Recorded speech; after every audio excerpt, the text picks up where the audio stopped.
ગોધરામાં રાષ્ટ્રીય માર્ગ સલામતી માસ અંતર્ગત પોલીસ અને લાયન્સ ક્લબની અનોખી પહેલ વાહન ચાલકોને સેફટી બેલ્ટ લગાવી સુરક્ષિત ઉત્તરાયણની ઉજવણી કરવા અપીલ કરાઈ।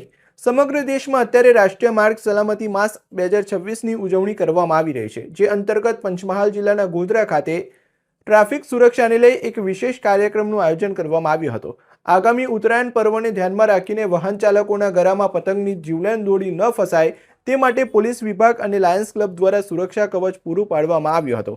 ગોધરાના ચર્ચ સર્કલ પાસે યોજાયેલ આ કાર્યક્રમમાં નાયબ પોલીસ અધિક્ષક Bindraba Jadeja, police inspector K A. Dabhi તથા જિલ્લા traffic police sub inspector D N. Parmar ખાસ ઉપસ્થિત રહ્યા હતા। ટુ વ્હીલર ચાલકોને પતંગની દોરીથી બચાવવા માટે ખાસ સેફટી ગાર્ડ લગાવી આપવામાં આવ્યા હતા।